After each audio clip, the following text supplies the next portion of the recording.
Carmen Baca is, if you saw my story this morning on Facebook, a prolific writer, very, an accomplished author, a poet, someone who's going to put a really good shine on the show today. As you know, we'd like to start out with a couple of little announcements. I got a couple that I want to make for sure. There are some things coming up. February 25th at 11 a.m. at the Denver Indian Center. Help tell the stories of American Indian and Indigenous peoples. That is going to be at Saturday, February 25th at 11 to 1, Denver Indian Center. RSVP is required for this event. So if you need to get a hold of us, get a hold of me at the station, and I will put you in touch with the folks that are putting that on. Also, cultural concerts on Colfax. There will be concerts coming up. Black History Month. Let's see, Wednesday, February 15th, 12 to 1. There's going to be a concert here. Shane Franklin, Grammy-nominated MC, the drummer, producer, songwriter, dancer, and actor. Also, there's going to be concerts on Tuesday, March 28th, Wednesday, May 3rd. We'll talk about those in shows coming up. Guys, as you know, I always like to plug CALMA, the Colorado Alliance for Latino Mentors and Authors, and I always support them. And you know, if you're interested in getting some mentorship, if you're thinking about writing a book, articles, poetry, there's a lot of mentorship there. Reach out to CALMA, reach out to me at the station. I'll be glad to put you in touch with Karen Gonzalez of CALMA. Upcoming guests, we have Sharon Rose Hayward is actually a friend of mine, wrote this book, Winning at Work. It's a new release, and we're going to be talking about her book in our next show coming up in 2 weeks. And with that, let's go ahead and start our show. Carmen, thank you for joining us today. Thank you for having me. I got to go through your book, Bella, Collector of Cuentos, and this is like the mother of all Latino fairy tales, man, folk tales. I thought it was just so cool. You definitely put a lot of thought into this book. I wanted to cram as much about our culture into it as I could. Yes. So I threw in the bultos y el coco y la llorona and everybody I could think of that lives around me. Yes. And so wanted to address some of the things that we're losing with the passing of the generations, such as the Spanish that turned to Spanglish, because those of us in the 60s lost our Spanish when we had to go to school and speak English only. Some of the traditions and the rituals, such as cortando las nubes and the use of curanderismo, that kind of thing. Yes. I want to keep that alive for the youth of today that never experienced it the way I did and perhaps you did in your youth. Yeah, when you talked about penitentes, my father-in-law was a penitente in Manzanola, Colorado, and so there was just so much in the book that I mean, there's so many things I never heard of, like duendes. I never knew what a duendes, you know, I mean, I've heard the word, but I never knew that it was at one time used like the La Llorona. Oh, yeah. They would cut your toes off if you were a bad boy back then. So that was... They knew who the, kind of like Santa Claus, they knew who was good and who was bad, and they would move into the walls of the house of the bad children and cut off their toes if they were bad. Yes. Now, Bella, the subject of the story, she's kind of an outcast. She's doesn't seem like she's really feels like she's recognized by her family, and I couldn't help but wonder, did you relate to that in some way? Was that a kind of a personal part of the story? Well, my publisher made a statement the other day when we were talking about the book before it published. And he said, "You're Bella. Tú eres la Bella, que no?" And I thought about that, and I thought, well, in a way, yes. I grew up an only child. I didn't have elder siblings. However, if my 3 sisters had lived, the youngest would have been 14 years older than I. So I was the one kid in the whole familia that didn't have brothers or sisters. I had primos hermanos y hermanas that substituted for brothers and sisters, but it was a kind of a lonely childhood, and I wasn't so much the outcast like Bella at school, but like all of us, I guess, I did experience the bullying issue, and and the rude awakening when I joined school at age 5 to find out that I was the minority. I had no idea there were so many other people in this world that were not morenos y trigueños like me and my family. It was I wrote a poem recently about how my mother prepared me for education. She gave me the love of reading and writing, but she didn't prepare me for being the minority that I found myself in that first classroom day. And it was a rude awakening and hard to get used to. So I tried to incorporate that sense of isolation and the lack of self-worth maybe and self-esteem into Bella, because I felt that a lot growing up. When I was in middle school and being reprimanded by a vice principal who overheard me speaking Spanish to a peer and said, "You don't speak Spanish outside in the house. You only speak it in the classroom." And that kind of thing made me more introverted perhaps than what I would have been otherwise. I was not outspoken in my youth at all.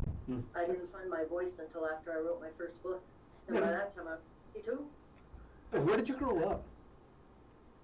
I grew up in Las Vegas, New Mexico, but we live where I spent my summers and my weekends and my afternoons, and that's Cañoncito de las Juaneritas.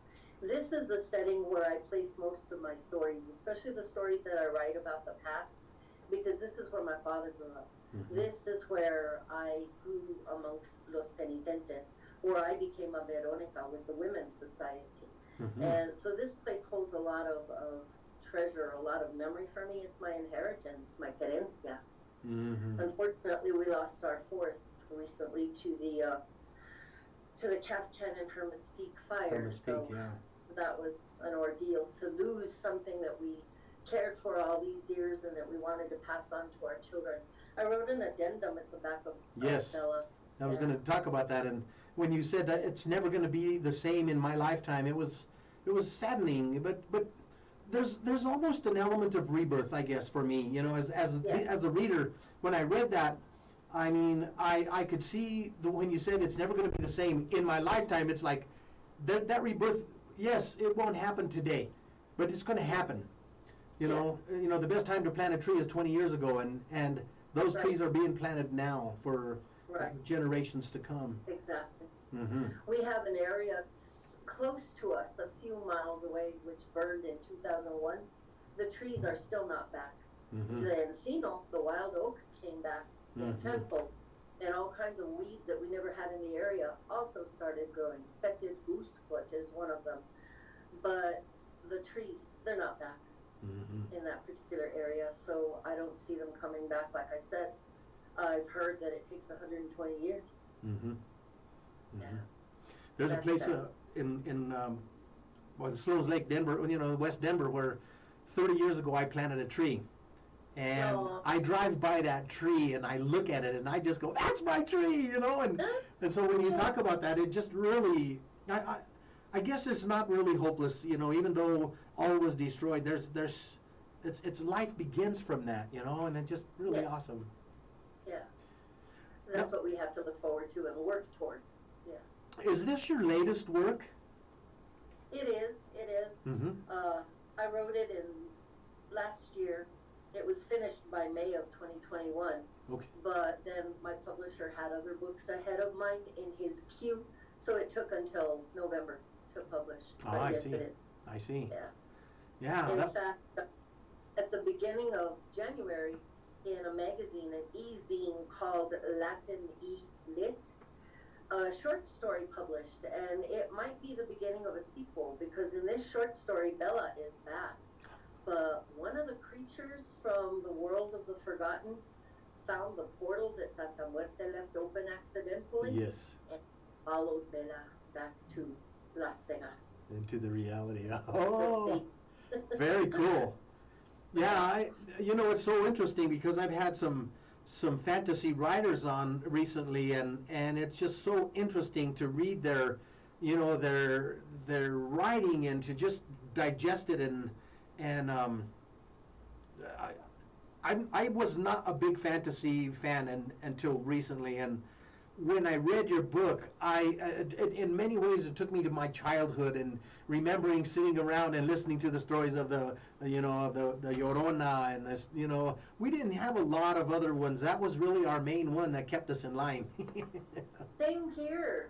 Coco was mine. Oh, that was Mhm. the worst one. Mhm. But in researching folklore of the Southwest, and specifically New Mexico, Mhm. that's where I found Malora and Lechuza. Actually, Rodolfo and I wrote about Lechuza and Bless Me Ultima, the witch that could transform into an owl form. Shapeshift, yeah. But I didn't know that it was Lechuza.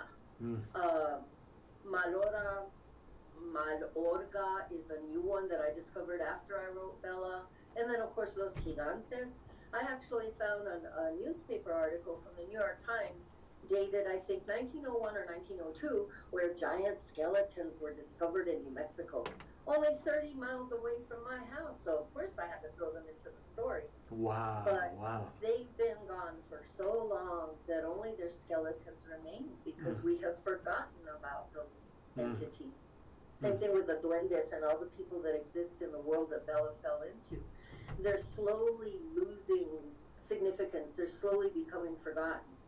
I had a presentation on Wednesday with 75 middle school and high school students, and I asked them, how many of you remember La Llorona or knew about La Llorona? And, several hands went up in each group. It wasn't the majority, but it was several. Mm-hmm. And when I asked about Duendes y Gigantes y Malorga y Lechuza and the rest of them, and not a single hand went up. And I thought, well, that's it then. Those stories are gone. I think 2 people heard of Doña Cebolla and Don Cacahuate. The rest of them had no idea who I was talking about. Wow. And I thought, well, that's just sad how we've dropped the ball in keeping traditions alive in our culture. Mm-hmm. I think a lot of that has to do with, not just the busy times, but when we're raising our kids, sometimes as a parent, we get so wrapped up in paying the bills and getting close to retirement and buying that new car and, the new fishing pole that we forget to sit down and tell those cuentos to our children. And they really are so important and so, they're just really part of the fiber of who we really are, and it's really getting lost. It truly is. Right. Like when Abuelo tells Bella in the story something to the effect that maybe there were witches in the past, or maybe there weren't, but the fact remains that was a part of the culture that we experienced back then. My mother and her generation, they saw those balls of fire, bouncing through the floresta, and they thought that was witches. And I thought, how keen, Yes. Like that, and call it a bruja because you don't know what else it might have been, But to lose that, we don't even see those things anymore. Is it because we don't look for them, or because we just don't believe in anything anymore? Wow, what a commentary. That's very interesting. And you know what I really appreciated in the beginning of the book, you took time to really lay out all of the characters in the book, so that as you go through, as you meet the new character, you kind of have a little bit of background. La Llorona, Señora, Dana, Fallar, the Duendes, El Serpiente, Las Brujas, the Jackalope. That was kind of interesting too. When I read to my wife out loud a lot of times, the books that I'm reading, and man, we just sat down and we didn't want to put the book down. I'm so glad. Yeah, she really enjoyed it. Just, I want to let you know that way. And I did too. It was, I never heard of Doña Cebolla. I never heard of Don Cacahuate. I never heard the word. I know Cacahuate and Cebolla, but I never knew there were characters, and when you laid it out in the book, it's just like, we need to share this. People need to know this, the Chicano Latino people need to understand that this is our history, and it's been lost, Whether they were real or not, it Yes. doesn't matter. It was a part of our ancestors' past. Yes. Like I said, I enjoy keeping it alive. That's why I write primarily. That was so cool when the 3 balls of fire comes and one of them presents herself and she says, "Are you a bruja?" And she's this wonderful, joyful, beautiful old lady, and it really it was a nice twist. And then, like you say, the abuelo gave in. She says, "Is it witches? Are you, you know? But do you want to remember? Keep this as our legacy." Yes, yes. Mm-hmm. You might not believe in them, but your grandma probably did. Oh, She yeah. probably saw them. You Yeah. know? Yeah. Yeah, that was so cool. And then the other two never, of course, revealed themselves, but yet they were there. So Right. very interesting. Barn protecting her at night. Yes. So they weren't really evil, right? They were misunderstood. Mm-hmm. Now, when you and I ask all my fiction writers, when you sit down to write, do you have an idea what your end is, or do you just kind of write and let it present itself to you? I call myself a discovery writer because I have that idea of the story. It's just a little germ of an idea, and it starts kind of growing as I daydream about it while I'm feeding the cats or walking outside in the forest or whatever. And the idea comes, just a little bit at a time. And as I sit down to write, it turns into kind of a 3D experience. I'm in that world. I'm walking through the woods. I'm experiencing the fear of seeing La Llorona in the river for the first time. And as I write, the scenes just come to life, and I write what I see. It's an interesting experience. I love it. That's why I love writing so much, because it takes me out of my world and it throws me in these other worlds. And if I survive, fine. If I don't, oh well. Yeah. I'll come back in another story. I did that with Claudia Cardenas.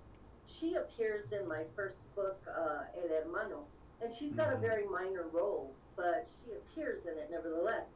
And she's based on my mother. And then for my second book, I decided I would try horror. So I brought in La Llorona, and Claudia Cardenas, who passed away in my third book, comes back as a ghost in this one. I can't let her go. And that's why she came back also in Bella, because she's a really, she's a wise old woman. Yes. The year taught her very much. She was in an insane asylum. Again, another misunderstood individual who suffered from a mental illness and was misunderstood back then. And now she's the voice of reason, the voice of counsel, even the ghost. She plays a prominent part in my stories. So a lot of the characters that evolved from my first book, like El Serpiente, Doña Sebastiana, they're back. They come back in almost every single one of my books because they're good now. And I have to keep going to visit them to see what they're up to. Now, I just want to make sure to mention your website. I really thought you had a very, very well put together website. I thought it was very, easy to navigate. I went through them, and I spent some time. You got your YouTube links. You have a very nicely laid out. I meant to tell you when I asked you about the Wix, because I thought, wow, whoever laid that out did a great job. Well, it was me through trial and error. And as I said, I haven't updated it since book 5, which was produced, I think, in 2020. I didn't have a book last year because, as I said, my publisher took quite a while to get this one ready because he had many other books in his queue, which was fine. But I did end up getting, I think, 13 short stories out there in 2021, and another 12 in 2022. So I like to write short stories between books. A lot of these characters come back in little stories, and then I turn them into collections, short story collections after I have about 70 now that I need to put into 3 separate collections. I have one collection this book came out after El Hermano, 2 years after El Hermano. It's called Cuentos del Cañón. And the characters that you met in El Hermano, they come back in here. This is where you see Claudia's story. This is where you meet Doña Sebastiana and hear one of her stories. El Serpiente is in this book. So a lot of the characters from that first book came back in this one. Wow. So I said I've got the other collections ongoing right now that I'm trying to organize by theme. Now, do you think that the pandemic has inspired or has it kind of slowed you down as far as your writing? Has it impacted you at all? No, it didn't impact me at all, because after I retired from teaching in 2014 and took a couple of years to decide what I was going to do with the rest of my life, 2016 is when I decided that I was going to try to publish in Hermano for the first time. And since then, I after that one published, the stories just started coming, and one right after the other, and I kept writing. And I think 2020 was one of my most productive years because I didn't go anywhere. Mm-hmm. I didn't leave the house for 14 months, not even for groceries or anything at all. Mm-hmm. So I did a lot of writing in that time. Now, when you write, do you have a daily goal of words, or, you know, like my last guest, Todd Fonestock, he says he writes average 2,000 words a day, and, you know, it's a benchmark that, you know, not a lot of us could reach. And, you know, I mean, I was totally inspired by that, and I'm just curious if you just sit down in your spare time, or if it's well, most days, my usual writing day is I get up at 7, I feed the cats, I do some tidying around, you know, eat breakfast, etc., take care of my social media, and then from about 10 till 4, I'll write. And I don't have a daily word count. Whatever I write is whatever I write. Mm-hmm, mm-hmm. But a few times when I checked, just out of curiosity, my average is about 3,000 to 4,000 because I write for from 10 to 4. So I have a lot of time, uninterrupted time. Wow, man, that's inspirational. It's just writing took over my life. What can I tell you? It became an addiction. Mm-hmm. I just love being in those stories and bringing them to life. What amazes me today, though, you know, still from the very beginning, I just cannot believe that people like what I write, to be honest. I write for myself. I write because it's fun. Mm-hmm. And then I publish them, you know, for the heck of it, como quien dice. And people respond and they like them, and oh my goodness, I remembered my childhood with this story, and Mm-hmm. you touched a nerve with this one, and I'm going, wow. Oh, yes. So that's what author is like, you know. It's an awakening for me that Mm-hmm. I'm reaching readers and in some cases maybe even inspiring people. Oh, yes. I think I've helped about 12 writers become published authors so far.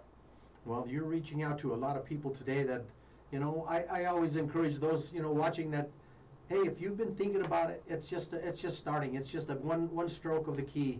You know, if you're handwriting, it's just one stroke of the pen, and it's one page at a time, and it presents itself to you. I mean, you know, so many times I think people are afraid of writer's block, or they're afraid of they don't have enough, you know, we mischaracterize ourselves, or we underestimate ourselves, and we think, I could never write, I could never be an author, I could never be published, I could never figure out, and it's like, you need to put all that aside and just start writing. Right. Give yourself the opportunity and see where it leads you. Mm-hmm. I wrote El Hermano, my first book, in 1992, as a matter of fact. I wrote it over a 2-month summer vacation when my kids were still in grade school. Mm. And when I tried to publish that book back in that time period, the publishers said no. I queried 4 publishers, and all 4 of them turned it down because it was about a taboo subject. Nobody wanted to offend los hermanos penitentes back then. And they were they still are, but they were very, very private, Mm-hmm. even more so, I think, than they are now. Mm-hmm. And the publishers were afraid of repercussions. So I put the book in a cabinet, and I went back to teaching and raising my kids, and 25 years passed like nothing. You know how time flies. And in 2016, when I queried 4 publishers, all 4 of them wanted it. Wow. Times had changed.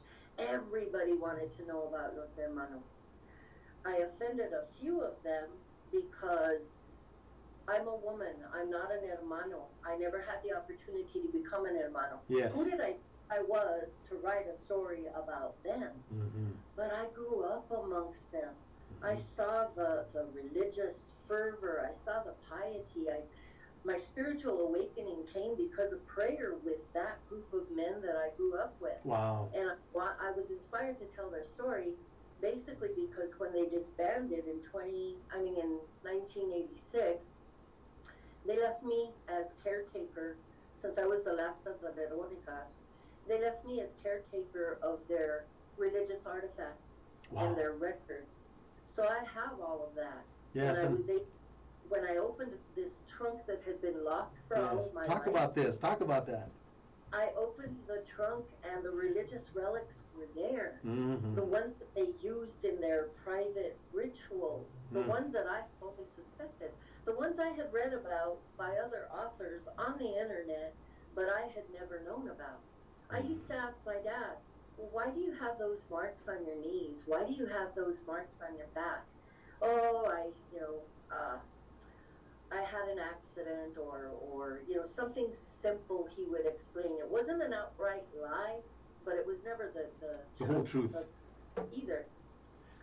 And when I found the artifacts, the pieces of glass that they used to cut themselves with, the tiny pebbles from the ant hills that they used to kneel upon, I cried like a cascade of tears that just came out of me, and I said, I have to write this book. Yes. Yeah.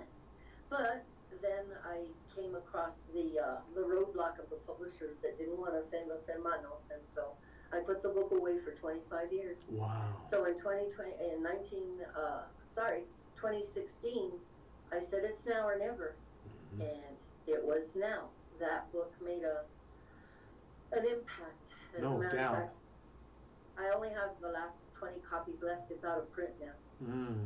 I've had a lot of curiosity over the years about the penitentes. As I mentioned, my father-in-law was a penitente, and he never talked about it. He never discussed it. He would just, say, hey, I gotta go, with los hermanos, and I gotta go do some things. And of course, he lived in southern Colorado, and I lived in Denver, so I wasn't able to really explore that, more in depth. But I loved his dedication to it, and his humility about what he did, and it was, I don't want to call it secrecy. Like you say, it wasn't secrecy. It was more of just a respectful code of silence, I think. Right. What they did in private. They did for themselves, for their own spirituality, and nobody's business. Nobody had to know what it was that they did. As I recall, one of their last processions where I was actually finally allowed to take photographs for the first time. Oh, wow. They joined with a group of hermanos who came down from Vollmer, Colorado, and I have pictures of them walking in their procession all together. Wow. So I have a lot of relatives that live in Colorado. A lot of people that grew up here in my area, they relocated to Brighton and Denver and Pueblo, Manzanola, all of those areas, Rocky Ford. Yeah. Wow. I come from a line of Martinez says, last count in 2017, there were over 600 of us living in Colorado. Wow. We had a guest recently who talked about los manitos, and it was so interesting, just because this part of our culture is now being quickly lost. It's quickly being forgotten, and when it's people like you come in and revive this, I think it's such a wonderful gift that you're giving. Thank you. Yeah. I'm hoping that my readers feel the same way, especially the youth, like I said. Yes. Those children that attended that workshop on Wednesday, each one of them, 75 of them got a copy of my book. And I'm really crossing my fingers that they read it and that they actually find some value in it. I love the short, you make short chapters, so it's, as you're reading it and you get through a chapter, it's kind of it's easy to keep reading because it's, and then the stories they don't drastically change, but she goes from one experience to another, and all of a sudden the jackalope turns up and says, "Oh, be careful! Don't go there, the serpiente." I mean, they didn't tell her, but it would, it was just laid out in a way that it made it really easy to read. I have to say, as a reader, it made it very enjoyable and very easy to read, and just pick up the book and enjoy it. I mean, I love to read for pleasure, and that really gave me that opportunity. I'm very glad that you enjoyed it. Thank you very much for letting me know. Yes, I want to make sure to let you know that. Hey guys, if you're just joining us, you are watching the Weekend Boost. You are on KUHSdenver.com, the stream on Melody Drive. We are interviewing author Carmen Baca on her most recent book, Collector of Cuentos, or her most recently published book, Collector of Cuentos. As I mentioned earlier, a very prolific writer. Carmen, talk a little bit about your poetry. That's new. I never really attempted poetry, to be honest. I didn't think that I could actually write poetry, or, you know, worthy of publication, let's put it that way. So, my poetry deals with a lot of subjects that I can't write an entire novel out of. I have one poem about trenzas, about how when we were younger, our mothers used to pull our hair back so tightly that we looked exotic, and we'd wear these trenzas because for some reason they thought that it was safer for our long hair to be, you know, and trenzas.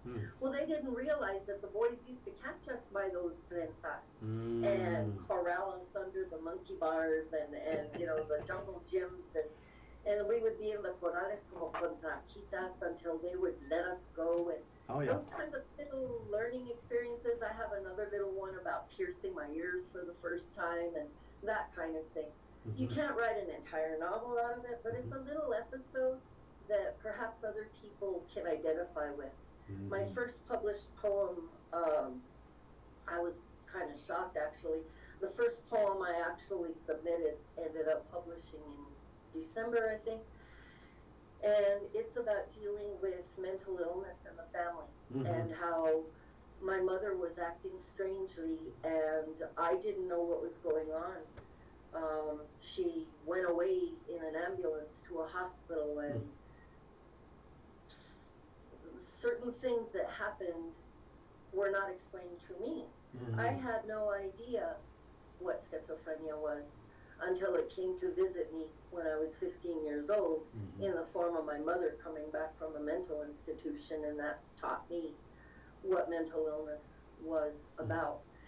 And like I said, I won't write an entire novel about, you know, that kind of experience, but the publisher liked it enough to publish it, and I was quite amazed, to be honest with you. So I'm going to keep trying to submit other poetry. I'd like to submit some of our shared experiences as Hispano minorities to Latino publishers. I have some on, like I said, on going to school and finding myself a minority. I've written a poem on that. So those are the things that I'd like to see published in Latino magazines, because who else is going to publish them? Who else is going to identify with that kind of experience, if not another minority member?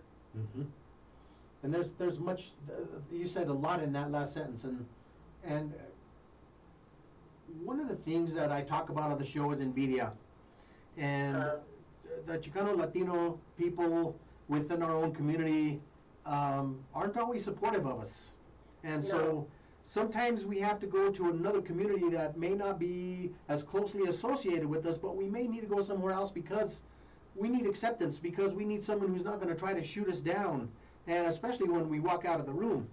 And so you know, it's a sad commentary, and but it's something that we need to be aware of and be, you know, on our toes all the time about. And I think it's one of the big reasons why we allow ourselves to be really, I don't want to say oppressed, but to be excluded, or to be, you know, not really afforded the same opportunities as a lot of our European peers, you know. And so I'm going to leave that at that. Yeah. I was talking to someone recently, it was during that workshop, as a matter of fact, that I find myself gravitating toward Latinx magazines, journals, anthologies, publishers, because, like I said, they're the ones that identify with what I'm writing about, because they probably experienced it as well. But at the same time, where are our Chicano publishers? Yes. Why is it that I have to go to a Latinx? I have nothing in common with Latin peoples. My ancestors didn't come from Cuba. I don't know much about people that came from Puerto Rico and other, you know, Latin countries. I'm from northern New Mexico. We are norteños. We are insular. Nobody knows about us at all. So I'm trying to put us, you know, give us a little bit of a voice with my stories, because, you know, Rodolfo Anaya did his best, but he's gone now. And I'd like to hope that I and the other Hispano authors from New Mexico and Colorado can continue delivering the message that he started for us. Did you say you knew Rodolfo Anaya? To a certain extent, yes. I met him. Wow. And way back when I wrote my first book, El Hermano, I wrote to him for publishing advice. How am I going to find someone that wants this story, Lady K? And I explained what it was about and so forth. And he wrote back. Wow. And he gave me some suggestions. And then I met him again at an author signing when he started writing those Zia Summer books, Albuquerque, Zia Summer, Rio Grande Fall. And he was a guest speaker here at Highland, so I had the opportunity to tell him, and I wrote to you, and we started chit-chatting. And then when I wrote El Hermano, you know, when I was going to publish it 25 years later, I asked him, would you like a copy of this book, an advanced reader copy? Would you like to read it and let me know what you think and perhaps offer an endorsement, maybe, you know? Wow. And he did. He did. This book, at the bottom of it, it says, El Hermano is an excellent addition to New Mexico literature. Congratulations, Rodolfo Anaya. Wow. And if that ain't a heck of an endorsement, What an honor, yeah. Oh, please, yes. Yes. I remember years back I was at the Tattered Cover. It's a big bookstore here in Denver, and Victor Villaseñor was speaking. And he's my most favorite author. I just love his writing, his style, and I was sitting in the front row. We got there an hour before he started. I mean, he's just been my hero since the 1980s, late 80s, early 90s, and he picked me out of the audience, and he said, "Come here, I want to give you an abrazo." And he looked me in the eye, and he said, "You got the same color eyes as me." And oh man, I'm telling you, the inspiration. Yes, and you know, just the fact that he was such a, you know, an important figure in my life, and then for him to single me out was just like, man. Who are some of your inspirations, other inspirations? Rodolfo Anaya was by far the first, but before I forget, because at our age, my mind forgets certain things. You mentioned Mr. Villaseñor. Yes. His wife, Barbara. When I first wrote El Hermano, because she has had a publishing company up there in California. When I wrote El Hermano, I wrote to her, and I asked her if there was a possibility that she wanted to read it, give me her take on it, etc. She did. She read El Hermano when it was in its raw state, and she's the one who said, "You have to publish this book." And that's why I didn't give up on this book, because of her. Wow, very cool. What an inspiration. Yeah. But the other authors, well, I was a teacher forever. I taught high school. Well, first I started with middle school, then I moved up to high school and then college, English primarily, amongst other subjects. And one of my favorite things to do was literary analysis, to introduce the students to different genres and to analyze the author's styles and their use of literary devices and how did they accomplish this and what set the tone for Frankenstein and so on and so forth. That was my love. Wow. When I was teaching, I loved doing that with the kids and teaching them how to see things like that in literature. And so I fell in love with not only Rodolfo Anaya, but the other regionalists, Steinbeck, Grapes of Wrath, Alice Walker, The Color Purple, Laura Esquivel, Like Water for Chocolate.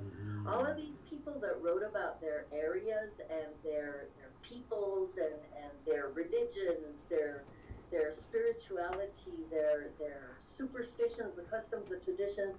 And I thought, well, hey, I think I can do that. And so that's when I wrote El Hermano. Wow. Because of that. Wow. And so I'm a regionalist. I don't write about other locations, exotic and otherwise. I write about my area, northern New Mexico. Because as I said, we northern New Mexican Hispanos are insular. I don't think anybody knows we exist. No. And I want to put us on the literary map, even if it's just a teeny tiny dot on that map. And it's a growing dot. It's a growing dot. I've interviewed several authors. You know, years ago, I met a woman, Olibama Tushur Lopez. She wrote a book called The People of El Valle. And I talk about her often on the show because she was an inspiration at me at a very young, pretty young age, back in my 30s. And she talked about the culture in the San Luis Valley in northern New Mexico and how it is so unique in all the world. I mean, the dialect, the customs, the cultural customs, the dress, the food, the music, the marriage. I mean, our entire culture within this society is unique in all the world. So, there's a treasure trove of experiences that need to be, mined, and you're really on top of it, man. I'm trying my best. And before I forget to show you this picture here, this is the morada where our hermanos penitentes used to gather. Uh-huh. And this one up here, you can't see it too much because of the glare, but that's the capilla where we used to pray the Estaciones de la Cruz. Uh-huh. This is the picture that is on the inside cover of El Hermano. Okay. Yeah. Oh, Just very to cool. show you that everything that I have here in my house has pretty much inspired me in my writing, because I'm living where my great-great-great-grandparents lived. I'm still using my great-grandmother's ollas in the cocina, her cast iron skillet. My husband is still using the farm implements when he plants the fields that my great-grandfathers used to use. So it's special what we have here. Yes, it is. So many of us that live in this area, we all inherited what we have.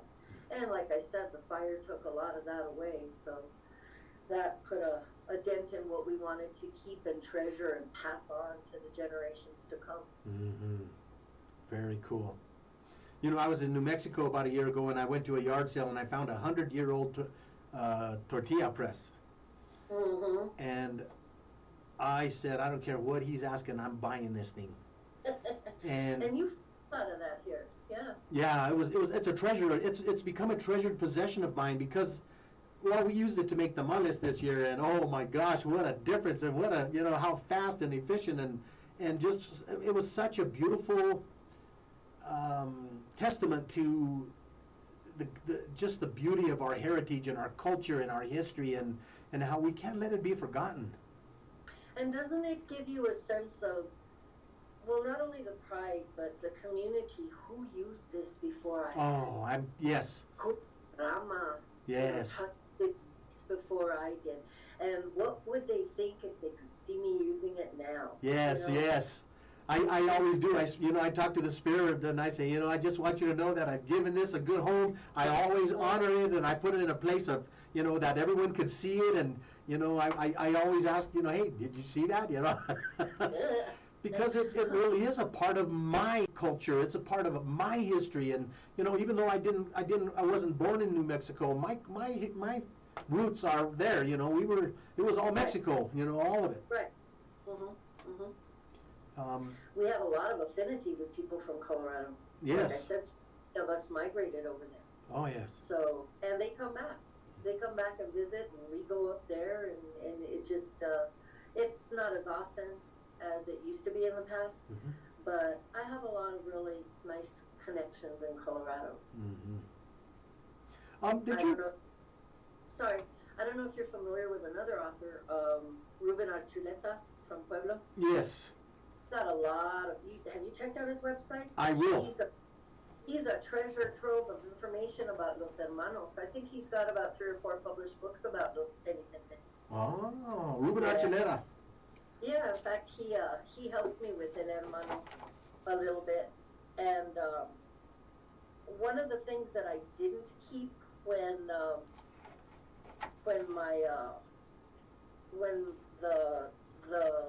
Hermano fraternity over here disbanded in 86.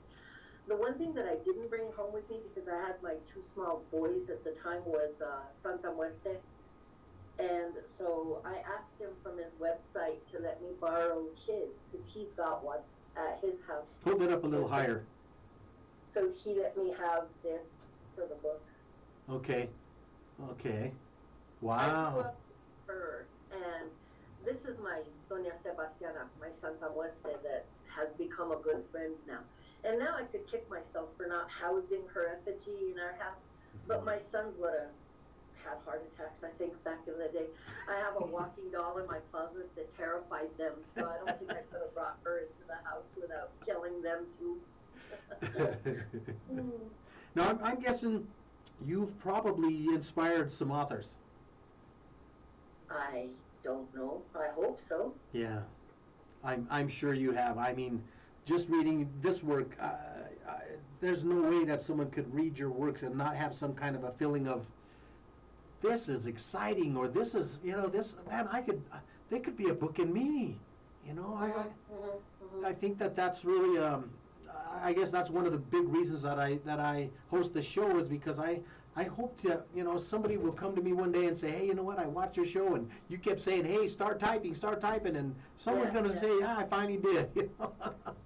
Well, I do have one student who published her first book, I think it was in 2020. Time passes so fast that I lose track of the years, but her name is Vera Jo Bustos, and currently she's a motivational speaker. She goes all over the country and doing her life's work. She always wanted to become a motivational speaker, but she first started out as an athlete. She was one of our star athletes at West Las Vegas High School here in Las Vegas, New Mexico. And then from there, she was recruited to Adams State. She was actually inducted into the Adams State Hall of Fame not that long ago. Wow. But she had the opportunity to go play basketball, professional basketball, for a Greek team. And she spent a couple of years in Greece. So while she was there, she had an ongoing blog. And I used to tell her, you need to turn this blog into a book one day. Well, sure enough, a few years ago, she wrote it up into a book, and I helped her edit it, and it got to #1 on the charts, actually. Wow. It's called A Mindful Journey, and it's all about her. Again, this little Hispana from northern New Mexico who went to Greece, not knowing anyone there, not knowing the language, and trying to acclimate herself with the people, and finding that we have some similarities insofar as the living in the small villages and carrying on with the traditions of the past. And it's a learning experience for her, as well as the athletic one. It's a wonderful book. If you ever want to read an inspirational story about being mindful of where you are at the moment, read her book. She did an awesome job. She's working on book 2. Give me that title once more, Carmen. A Mindful Journey. Okay. Vera Jo Bustos. Okay. Very cool. The cover. Hold it a little bit more to your left. Oh, there you go. Okay. Very cool. A little norteña from here, but now, like I said, she's actually a motivational speaker, living in Idaho, living the dream. Wow. I know. I'm very proud of her. Very cool. Yes, it's like you. There's an extension of you still. That still thrives. It's almost like when you cut an octopus arm off. That it grows another arm. Yeah.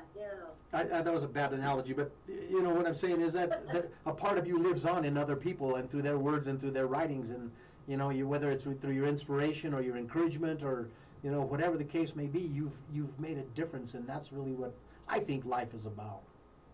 I have had several students that say, I'm going to write a book one of these days, and you're going to edit. Okay, I'm waiting. So I do have about 3 or 4 that told me that they're perhaps going to publish in the future. I'd like to see what they come up with. Yeah, that would be cool. That will be cool. Now, are you currently writing? Yes. I have perhaps a sequel to Bella already started. I'm 4 chapters in. I've got some poetry I'd like to publish, perhaps send that to the Latino Book Review, I'm thinking. I also have a short story, so the short story is about another Hispanic ritual that I still perform that not many people remember, called Cortando las Nubes. So I'm writing a short nonfiction essay about it, and that I might send to them instead. I haven't decided which pieces I want to submit, but I do want to try to publish with them. I've published with them twice before, so I'd like to get with them again. I also have 3 short story collections that I'm compiling by theme. One of them is called Demonios, Brujas y Más, and the other one is called Milagres y something else. I forgot. They're both M words. And the other one is about El Supernatural, Oh. where we look at the paranormal and ghosts and things like that. Oh, cool. Yeah, and I also have two more sequels that I had planned to write. La Quinceonera, this was my fifth book. Yes. I started on this one, so I'm thinking, because the antagonist of this story didn't quite finish what she planned with the group of teens that she changed lives. Mhm. So she wants to come back. I think I have 3 of her chapters already published in a horror in 3 horror anthologies. Wow. So, and the 4th one is also accepted by the same people that published. It's called Women of Horror. So I saw the YouTube preview of the quinceañera, and I thought, wow, that's very well done. You know, very. Yeah, that one was the most fun to write. But the thing is, it was also an odd experience because I had no clue what I had written. I wrote a series of short stories. Well, I started off with the quinceonera. You know, that's the original story. This girl wants to have her quinceonera, and she's got to buy all of the accoutrements. You know, los zapatos, la corona y todo. Mm. And after something happens during the quinceonera, the 2 subplots come in. And so the next chapters, if you will, twine together with 2 other plots. And it's not a novel, it's a short story after short story after short story, but they're all connected. Well, I thought, well, how am I going to promote this? How am I going to query this? What do I call it? Because it's not, I knew it wasn't a novel because it was a series of short stories, but it wasn't a serial either. So I wrote to my second publisher and I asked him, what do you think this is? It's a short story cycle. And so he published it. Oh, cool. And, yeah, and he published my 2nd, 3rd, and 4th book. This one I'm very proud of because it actually won 1st place for fiction anthology. Wow. And so we got a certificate, and I got to mail him his certificate. He's very proud, and he's from the UK. Whoa. He actually thought that when I first started publishing with him, he thought I lived in the other Las Vegas. Oh. So I had to send him some YouTube videos about the other Las Vegas, the original, so that he would know where I live. Yeah, you never think about that. Someone in the UK would never know that there's another Las Vegas. No. And he would have wanted, he actually offered to publish Bella also, but I went with Somos en Escrito Press with this one. They're out of California, and the publisher and all of his editors, Scott Duncan Fernandez, Jenny Izzieri, they're all Hispanos like me, and they all want their stories out there too. So they all identified with this book. Wow. And we all had a vision for this book all together. It took us months to come up with the title, but once we did, we knew that we had something that we could be proud of all together. Absolutely. I appreciate it. You know, just being exposed to all of these, like say, folktales that, I mean, they were forgotten before I was born. My mom never told me these stories, and I'm sure she must have heard them at some time in her life. Some of them, if not all of them. Right. And I had never heard of Los Duendes. And then I went to the post office the other day, and it so happens that the postmistress out here at Sapeo, like 4 miles away from my house, she was reading the book, and she said, I remember my grandma telling me about Los Duendes. Mm-hmm. And I thought, I'll be darned. I know one person who actually was told about Los Duendes. I never knew about them. Never. Yeah. And so much, you know, I fear that so much of our culture is being lost with each generation, you know. My mom was punished for speaking Spanish in school. You know, she grew up in Walsenburg, Colorado, southern Colorado.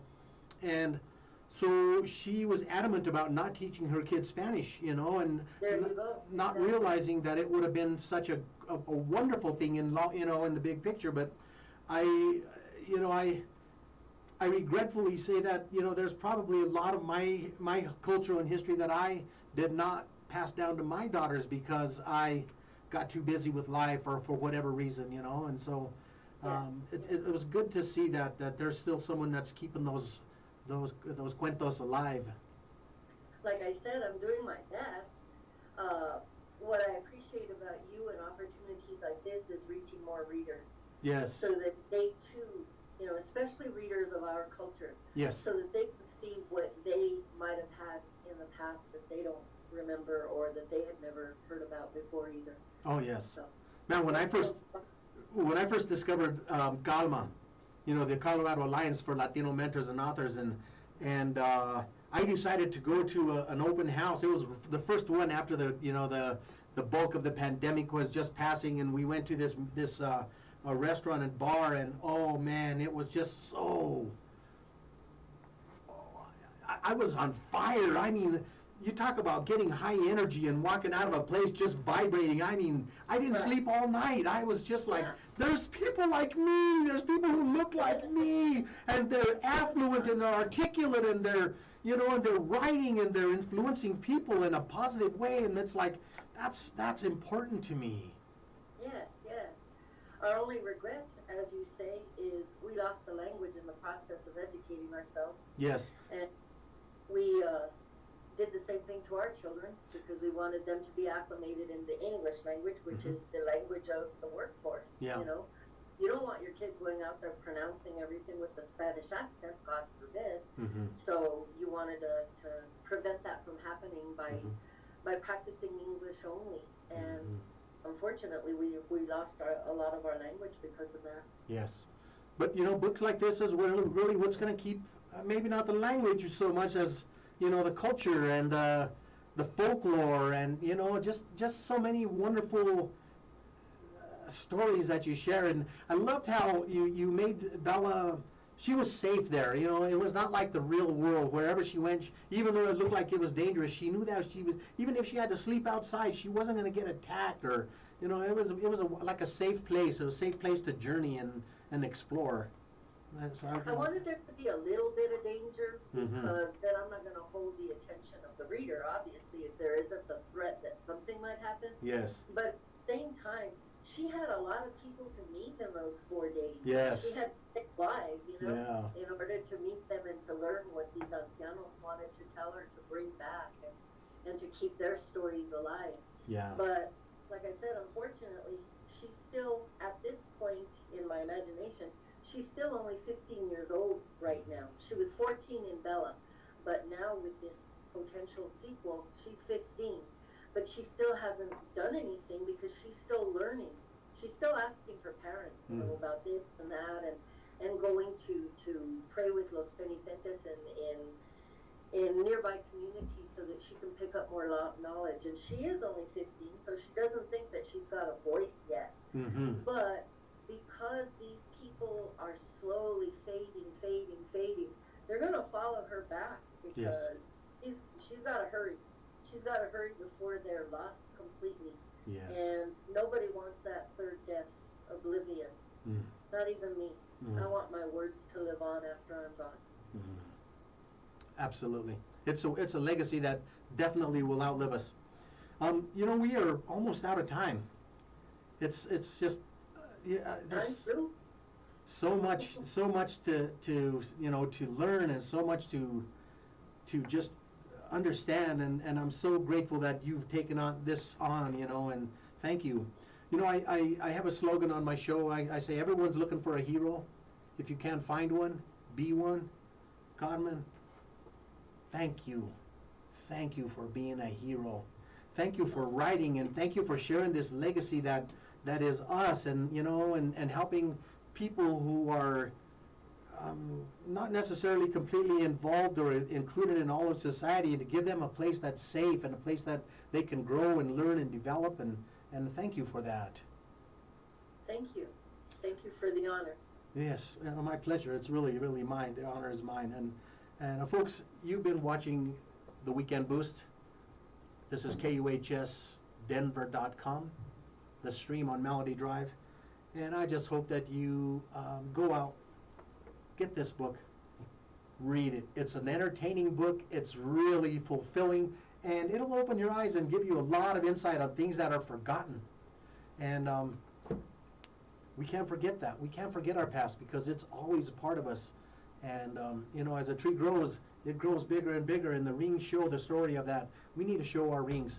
Guys, stay tuned. Paul Chavez, Mr. International, is coming up. We got a lot of music for you on KUHS Denver today. You've been watching the Weekend Boost. I hope you have a wonderful day, a wonderful week. Carmen, thank you so much for being with us today. Thank you again for inviting me. My It was fun. pleasure.